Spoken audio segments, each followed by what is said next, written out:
Je suis devenu accro à la pornographie. Je faisais toutes sortes de choses, insultantes en permanence, vous savez, des propos vulgaires, etc. Et jusqu'à ce jour, je sais ce que je faisais.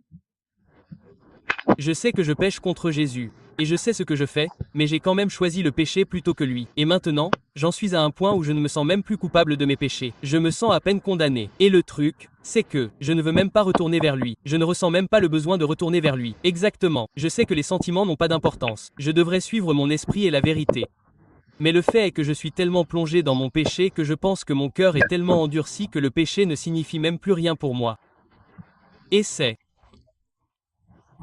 maintenant dangereux parce que vous atteignez un point de régression ou si vous savez où vous en êtes et que vous ne choisissez pas d'ignorer ce que vous ressentez et de faire ce qui est juste, vous allez atteindre un point où il n'y a pas de retour en arrière possible.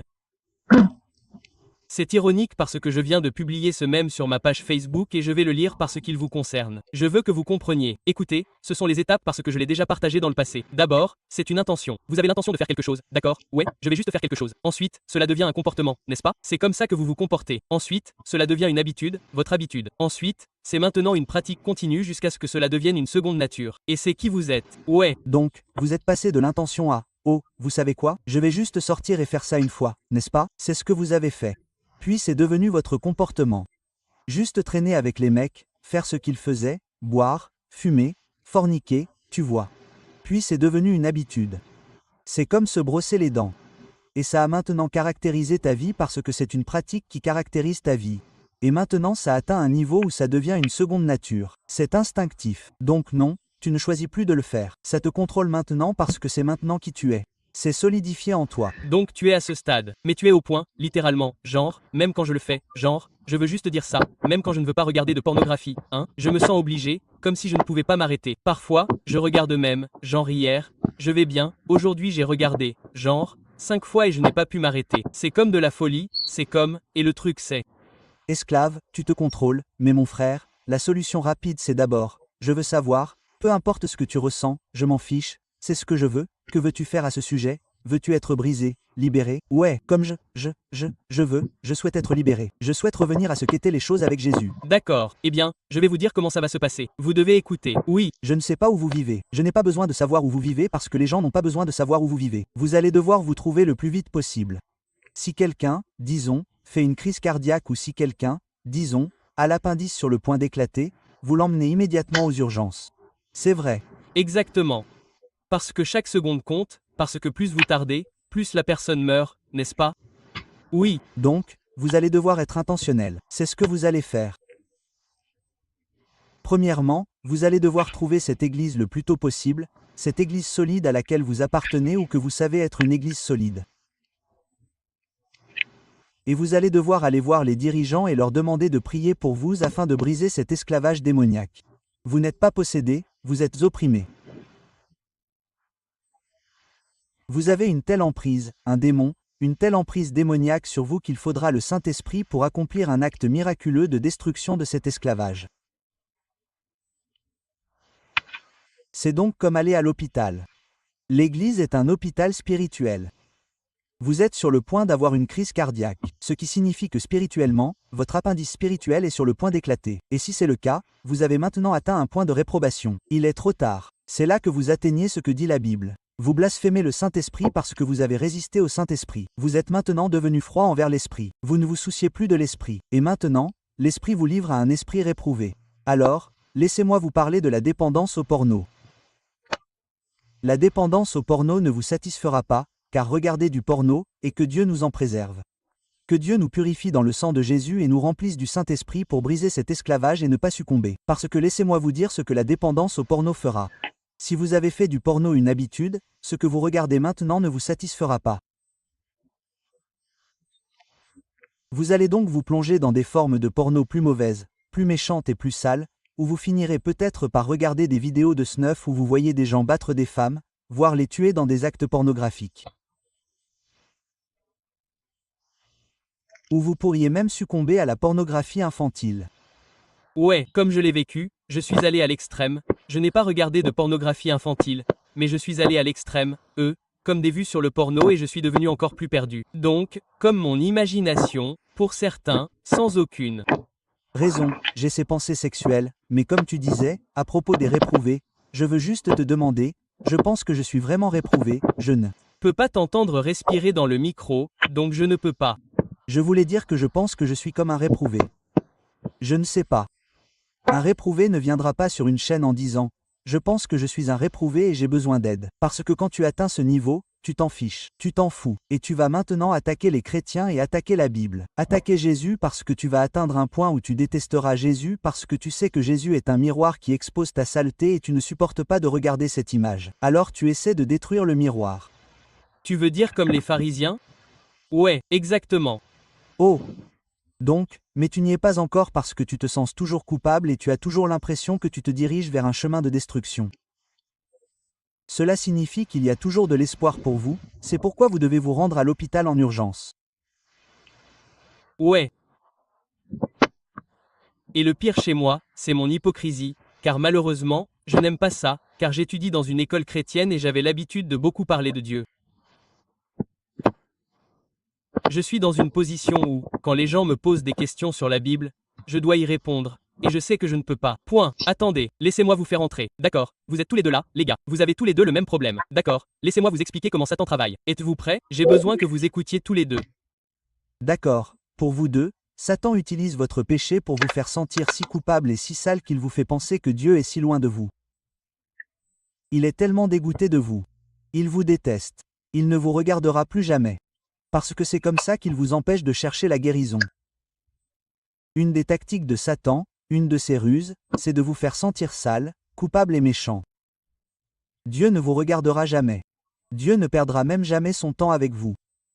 Et Dieu ne pensera même jamais à vos prières, car il sait que si vous criez à Dieu, Dieu se précipitera pour vous sauver et vous laver. Et il ne veut pas que vous fassiez cela. Il vous fait donc vous sentir tellement coupable que vous ne reviendrez plus jamais à Dieu. Mais c'est là que Jésus nous appelle. Allons-nous faire confiance à Jésus ou à Satan?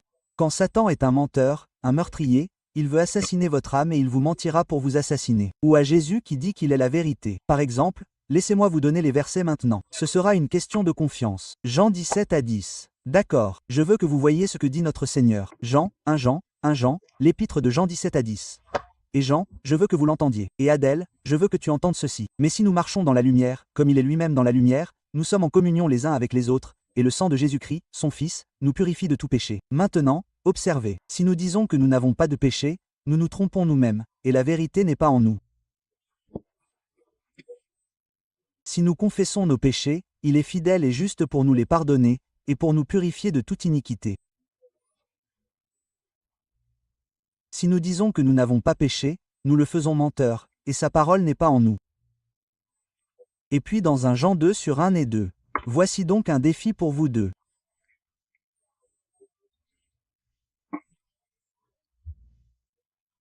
1 Jean 2 sur 1 et 2. Mes petits enfants, je vous écris ces choses, Jean, afin que vous ne péchiez pas.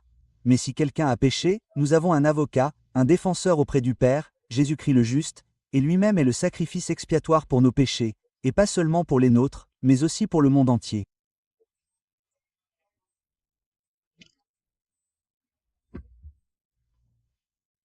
Donc maintenant, la Bible, Jésus a dit par Jean, « Je ne veux pas que vous péchiez, mais si vous péchez et confessez, je suis fidèle pour vous pardonner parce que je suis votre avocat et non votre ennemi. »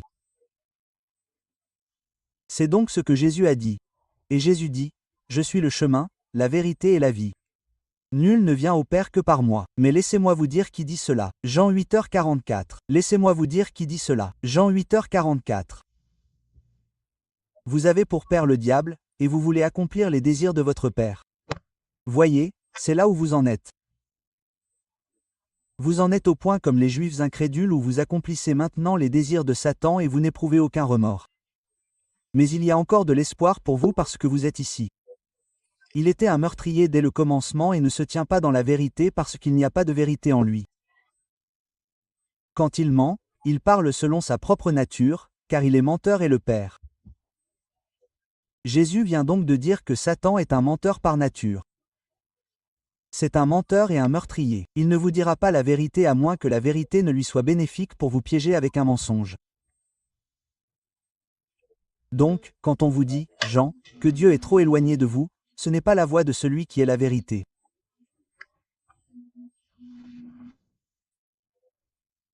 C'est Satan, un menteur et un meurtrier, qui vous chuchote à l'oreille, et vous laissez sa voix couvrir la voix de Dieu, et vous croyez à son mensonge au détriment de la vérité de Jésus. Jésus est la vérité, Satan est le mensonge. Jean, Jésus a dit, « Si tu confesses, je te pardonnerai parce que je suis pour toi, pas contre toi. » Satan dit, « Tu es trop sale. » Dieu est trop dégoûté, il ne t'entendra jamais. Alors, qui vas-tu écouter, Jean? Oui, je comprends ce que tu veux dire. Et le truc, c'est que j'en suis même à un point où je ne sais pas ce qui se passe. C'est comme si j'étais incapable de croire en Dieu. J'essaie, ouais, mais quelque chose bloque. C'est comme si, ouais, tu es infesté de démons. On dirait un royaume délirant où Dieu n'existe pas, mais je sais qu'il existe, mais je n'arrive pas à le croire. Eh bien, devinez ce qui va se passer, laissez-moi vous dire ce qui va se passer. Vous arrivez au point où Satan va vous faire perdre foi en Dieu, mais ensuite vous allez voir des esprits démoniaques se manifester. Alors, comment Dieu peut-il ne pas exister si les démons existent? Parce qu'ils existent, et vous les verrez. Ils finiront par se manifester à vous si vous continuez sur cette voie. Et leur voix va faire entendre votre voix et ils vont vous faire des choses nuisibles aux autres. Et vous allez être un danger non seulement pour vous-même, mais aussi pour les autres. C'est pourquoi je dis, foncez à l'hôpital spirituel. Foncez à l'église. Si vous ne le faites pas, il sera trop tard. Je ne peux pas faire grand-chose pour vous. Je vais donc vous laisser avec ce passage. Ce n'est pas seulement un danger pour vous, car vous allez mourir complètement à Dieu, finir par haïr Dieu et ne plus vous soucier de lui. Mais vous allez être dangereux pour les autres parce que vous allez prier pour les autres, car cette dépendance va vous amener à rechercher une véritable gratification physique, pas seulement visuelle. Et vous allez prier pour les victimes, et Dieu vous en préserve, vous finirez par tuer des gens comme Ted Bundy. C'est votre chemin et vous allez être dangereux. Je ne mens pas. Exactement. Même eux ce mois-ci, n'est-ce pas, ces jours-ci, j'ai ces sentiments où être un méchant. Je ne sais pas dans mon esprit si être un méchant est agréable. Je ne sais pas ce qui se passe. C'est comme si je te disais ce qui se passe. Tu es rempli du diable. Et si tu ne te précipites pas à l'église, trouve-toi un prêtre sérieux qui pratique l'exorcisme, qui peut prier, Dieu te purifiera de l'infestation démoniaque parce que... Et le pire, Sam, c'est que tu sais que dans mon cœur, comme dans mon cœur, la plupart du temps, je n'ai même pas ça. Genre j'ai un Coran dans ma chambre parce que, tu sais, j'étais en train d'enquêter sur l'islam pour dénoncer l'islam parce que j'ai des amis musulmans, mais j'ai ce Coran dans ma chambre, n'est-ce pas? Donc, et je ne sais pas ce qui est arrivé à ce cœur. Je ne sais pas si ce sont des démons. Mon cœur commence à me dire, oh, tu devrais aller dans le Coran. Le Coran contient la vérité, et je... D'accord. Maintenant remarque ce que tu viens de dire. Tu commences à douter de l'existence de Dieu, mais cette voix te dit que le Coran est vrai. Cela signifie que Dieu existe. Vous voyez, c'est démoniaque. Comment ça, vous ne savez pas que c'est démoniaque? Remarquez ce que vous venez de dire. Je commence à douter de l'existence de Dieu, mais des voix me disent que le Coran est vrai. Eh bien, si le Coran est vrai, cela signifie que Dieu existe. Mais remarquez que les voix vous disent que le Dieu de la Bible n'existe pas, mais que le Dieu du Coran existe. Parce que c'est ce que Satan veut que vous fassiez. Ouais. Et même Sam, ce n'est même pas la pire des choses. Même avant l'islam, je crois que c'était en 2020 ou 20, je ne me souviens plus. Enfin, ou en 2019, je ne me souviens plus. Eh bien, j'ai même commencé à avoir foi dans les dieux païens nordiques, croyez-le ou non. Donc tous les dieux. Les démons vous permettront de croire en tous les dieux sauf le vrai Dieu et vous ne voyez pas que vous avez besoin d'une délivrance d'urgence ou d'autre invoquer le nom de Votin qui est, je sais, un pag et un faux Dieu mais... Où est donc vous allez invoquer Allah, vous allez invoquer Odin, invoquer Thor et Loki et tous ces dieux vous allez invoquer mais pas le vrai Dieu parce que c'est la stratégie de Satan. Satan s'en fiche après Loki, s'en prend à Thor et Odin s'en prend à Allah, ne s'en prend pas à Jésus-Christ. Donc je vais vous laisser avec cet avènement. C'est la seule chose que je peux vous dire. Trouvez-vous une église. Criez à Dieu en disant, Dieu, bien que mon être te résiste, je veux que tu entendes mon cri de désespoir, car je suis sur un chemin dangereux. Je ne sais pas où cela va finir. Tu finiras en enfer si tu suis ce chemin. Mais j'ignore ce que tu vas faire en attendant. Qui vas-tu blesser? Dieu t'en préserve, tu finiras par tuer des gens. Que Dieu sauve les gens de toi. Mais je vais vous laisser avec ce passage et c'est à vous de décider quelle église vous allez trouver pour prier pour vous et vous conseiller, car vous pouvez être libéré de l'infestation démoniaque. Mais vous devez lutter contre chaque tissu de votre être contre cette infestation démoniaque qui vous dit « Ah, qui s'en soucie, ne croyez pas en Dieu, croyez en Thor, ne croyez pas en Dieu, croyez en Allah. » Je vais vous laisser avec ça, d'accord? Et c'est tout ce que je peux faire pour vous, car je ne peux pas faire plus que ça. Luc 10 sur 17-20. Et je prie que le Saint-Esprit prenne ces paroles et fasse tonner votre cœur, votre esprit, et qu'il étouffe les voix des démons par le sang de Jésus-Christ. Car il est dit ceci, Luc 10h17-20. Alors les 70 revinrent avec joie, disant, Seigneur, même les démons nous sont soumis en ton nom par ton autorité. C'est pourquoi ils vous éloignent. Éloignez-vous de Jésus, ne croyez pas en Jésus, ne confessez pas Jésus, ne plaidez pas au sujet de Jésus parce que si vous le faites, nous sommes impuissants contre vous. Confessez quelqu'un d'autre que lui. Et lui, Jésus leur dit, que la voix du Fils de Dieu parle à ces démons et ébranle vos fondements. J'ai vu Satan tomber du ciel comme un éclair. Voici, je vous ai donné le pouvoir de marcher sur les serpents, moi, et non sur Allah, ni sur Thor, ni sur Odin, sur les serpents et les scorpions, et sur toute la puissance de l'ennemi, et rien ne pourra vous nuire. Il dit, si vous me confessez, ma puissance les couvrira, et ils ne pourront pas vous atteindre. Toutefois, ne vous réjouissez pas de ce que les esprits vous sont soumis, mais réjouissez-vous plutôt de ce que vos noms sont écrits dans les cieux. Voici donc la seule chose que je puisse faire pour vous aider à vaincre la voix des démons. Voici ce que vous devez faire. Si vous voulez vraiment être délivré, vous allez devoir faire cela en premier. Êtes-vous prêt? Oui, oui, oui. D'accord, vous allez devoir dire cela, même si cela va à l'encontre de votre être.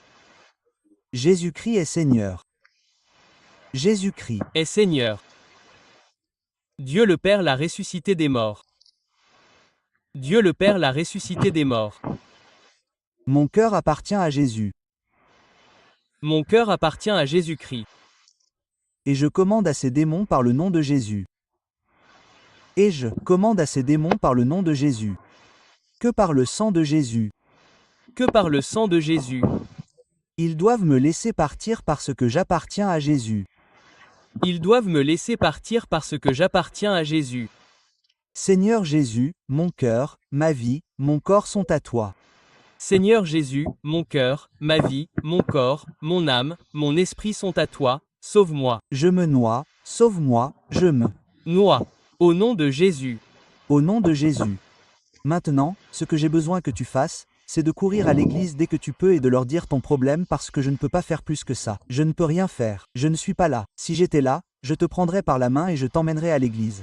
Oui, frère. Je sais, je connais déjà un pasteur et je le contacterai. Je le contacterai. Immédiatement, tu es sur le point de faire une crise cardiaque. Fonce aux urgences et tiens-moi au courant. Nous prierons pour toi. Oui, frère. Merci beaucoup, frère. Que Dieu te bénisse. Continue de dire que Jésus est Seigneur. Confesse-le. Jésus, Seigneur. Jésus, Seigneur. Ne laissez pas les démons vous lier la langue. Très bien. Oui, frère. Merci. Seigneur, protège-toi. Prends soin de toi. Que Dieu te bénisse.